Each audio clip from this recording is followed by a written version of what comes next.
Hola, en este video vamos a comparar los determinantes genéticos versus los ambientales en el contexto de su participación en la genética de la conducta.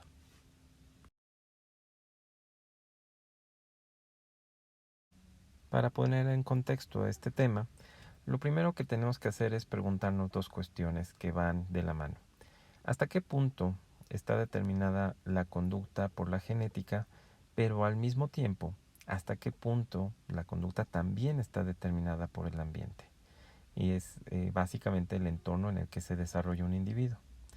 Bajo estos dos puntos, bajo estas dos premisas, vamos a iniciar este análisis.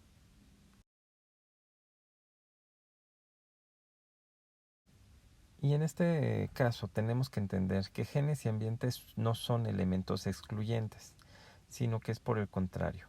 Ambos se influyen, ambos están en una interacción constante. Tomemos el caso entonces de conductas como el dolor, el placer, los instintos o las emociones. En este caso, sabemos y entendemos fácilmente que este tipo de comportamientos están modulados por la experiencia, por nuestro entorno. Sin embargo, si tratamos a la conducta como un fenotipo, bueno, pues la expresión fenotípica de ese comportamiento también es susceptible a la participación, a la influencia de los genes que están también de la misma manera modulados por nuestro entorno. Aquí la pregunta no es si los genes o el medio ambiente generan una influencia sobre la conducta, sino aquí la verdadera pregunta es de qué manera, de cómo estos dos elementos, los genes y el ambiente, están interactuando. Esa es la verdadera pregunta.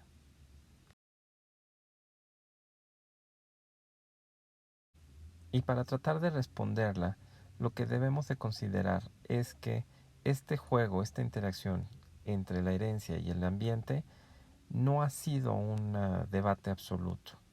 A lo largo del tiempo, y particularmente del último siglo, se han planteado diferentes alternativas, diferentes respuestas a esta pregunta y que pueden venir desde planteamientos ideológicos hasta políticos, y es decir, no necesariamente científicos o biológicos.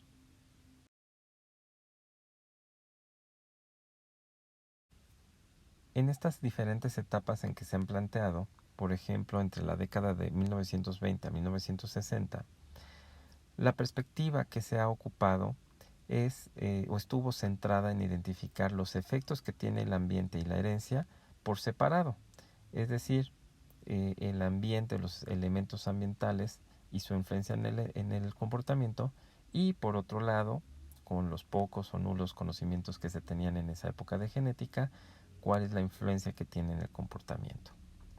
Sin embargo, para la década de los 70 ya empezó otra clase de discurso donde había un enfrentamiento directamente entre la postura genetista y la postura ambientalista.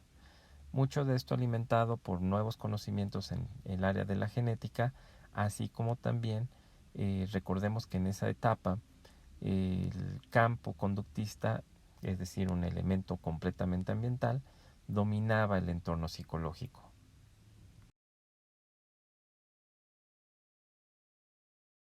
Ya a partir de la década de los 80 empezó a limpiarse esa clara postura radical entre lo genético y lo ambiental. Y en este caso ya comenzó el desarrollo de la genética conductual como un campo de estudio completo propio de la genética. De tal manera que esta genética conductual trató de entender el papel que juega la herencia, pero también el ambiente, así como la interacción en el desarrollo de los comportamientos y los rasgos conductuales. Esto entonces lo que nos ha traído es que genes y ambiente se influyen mutuamente, y pues ahora lo que tratamos de entender es de qué manera se da esta interacción entre ambos elementos.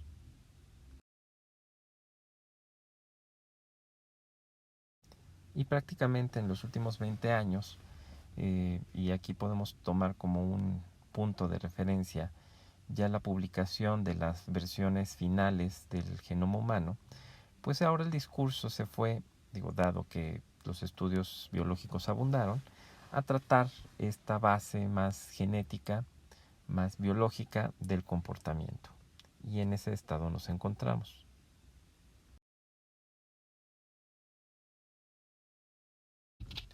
Y entonces aquí tenemos un problema. ¿Cómo influyen los genes en la conducta más compleja? Es muy fácil entender la influencia genética, por ejemplo, en los reflejos. Se puede entender muy bien la manera en cómo los patrones conductuales organizan un reflejo. Pero en comportamientos más complicados, por ejemplo, una toma de decisiones, bueno, pues ahí ya es un poco más complejo el camino. Entonces, ¿de dónde parte esta complejidad? Es parte de cómo entender que los genes que se expresan en proteínas terminan generando alguna clase de comportamiento. Es decir, cómo se puede lograr el estudio de este camino que va desde el material genético hasta una conducta observable. Y esto es lo que pues, genera tanto conflicto en los acuerdos. Tomemos como el ejemplo que aquí agrego, pues la base genética del alcoholismo. ¿Hay una base genética del alcoholismo? Sí, claro que la hay. Pero ¿cómo funciona? ¿De qué manera se hereda ese algo que provoca en una persona el alcoholismo? Bueno, pues esa pregunta entonces ya no es tan fácil de contestar.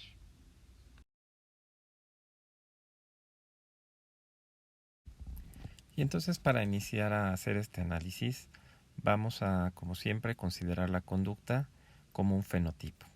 Esto también va a implicar que, por ejemplo, rasgos de personalidad los vamos a considerar de la misma manera. Y al mismo tiempo, con esta afirmación, lo que estamos diciendo es que todos los comportamientos también tienen una base genética, es decir, tienen una base biológica.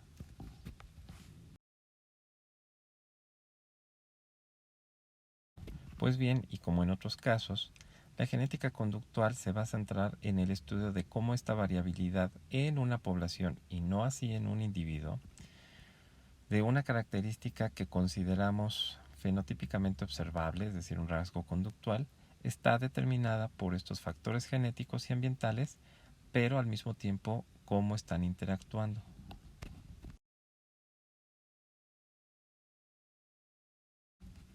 Ahora, con los conocimientos que ya contamos, el postulado fundamental del análisis de la genética conductual es que la aplicación de la genética mendeliana, de estas leyes de Mendel, a lo que serían la herencia, también se pueden aplicar a rasgos psicológicos.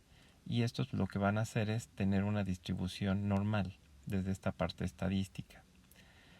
Básicamente se ha centrado este estudio de heredabilidad como la estimación del grado de varianza fenotípica que es explicada por las diferencias genéticas que se encuentran en una población. Por lo tanto, dados estas afirmaciones, las premisas con las que vamos a trabajar en la genética conductual son estas. La primera es que las diferencias genéticas pueden dar lugar a diferencias observables, lo que vamos a llamar diferencias fenotípicas, y vuelvo considerando la conducta como un fenotipo. La segunda es que la semejanza entre parientes dependerá del grado de similitud genética. La tercera es que las diferencias ambientales también dan lugar a diferencias fenotípicas.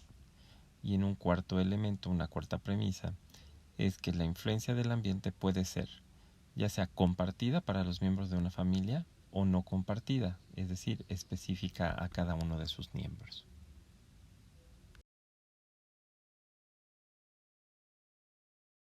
Otro punto importante es que la herencia puede ser muy importante a la hora de tomar medidas respecto al ambiente, de igual manera que la relación entre las características psicológicas pueden atribuirse tanto al ambiente como a la herencia, y también que la herencia como el ambiente son responsables de la estabilidad como la continuidad observada durante el desarrollo.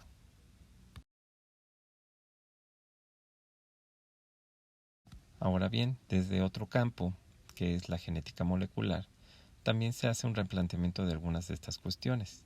Por ejemplo, con explicaciones más precisas de cómo actúan los genes implicados en el comportamiento, pues saber que diferentes genes o grupos de genes pueden ser responsables de controlar componentes de un mismo fenotipo o un rasgo. También debemos de considerar, por ejemplo, en esto la herencia poligénica y por otro lado que un grupo de genes concretos influye en más de un rasgo y que esto es lo que llamamos o conocemos como pleitropía.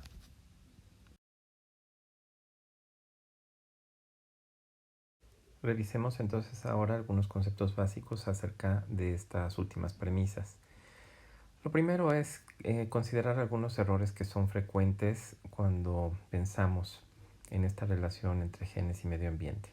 Y un primer error, quizás uno de los más extendidos, es que la herencia es fundamental previo al nacimiento y ya después el ambiente. Y es como si pensáramos que la herencia solamente tiene influencia durante la concepción o la etapa gestacional, cosa que no es cierto. La herencia siempre va a estar actuando a lo largo de nuestra vida.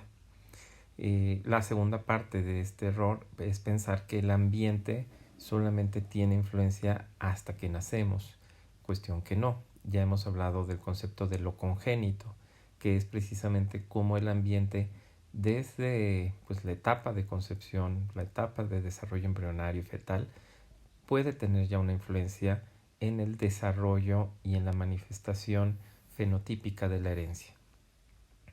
Un segundo error es que los parecidos padres-hijos son exclusivos de los genes. Esto pues obviamente trae una larga tradición pensando en que lo que nos parecemos pues tiene que ver con lo genético y lo que no nos parecemos es ambiental.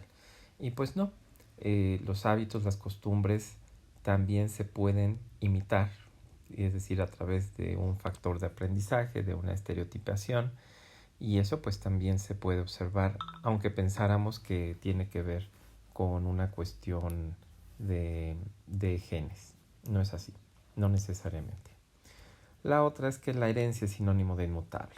Entonces, es pensar que genética es destino. Y pues no, no funciona de esa manera. La genética simplemente nos da una base a través de la cual se manifestará dadas ciertas condiciones, tanto internas como externas del individuo, que es donde ahí empieza la influencia del medio ambiente, y tendremos un resultado. O sea, que hay una relación exacta y directa entre genotipo y fenotipo, pues no, no necesariamente es así. Y el último error frecuente es que el ambiente genera el cambio. O sea, como si pensáramos que todos tenemos un mismo código y que el ambiente ya simplemente se encarga de hacer fluctuaciones en el código. Y no, no es así. Tenemos muchas variantes en nuestro mismo código genético y dado el entorno y también dada la interacción, que es lo que empezaremos a trabajar poco más adelante, es lo que definirá el resultado de nuestro comportamiento.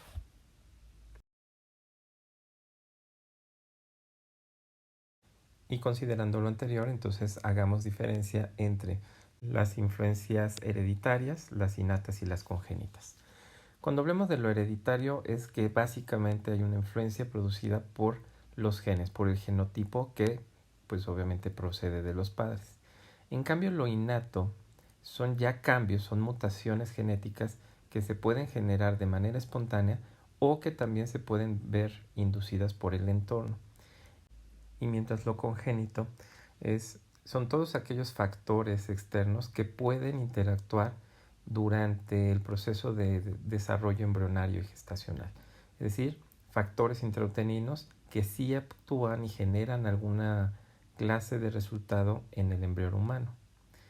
De eso, y es algo que hemos comentado, todo lo innato tiene una base genética, pero no toda esa base genética necesariamente se hereda. En cambio, lo congénito tiene precisamente una base genética donde el ambiente va a generar una influencia y un resultado derivado de esa influencia.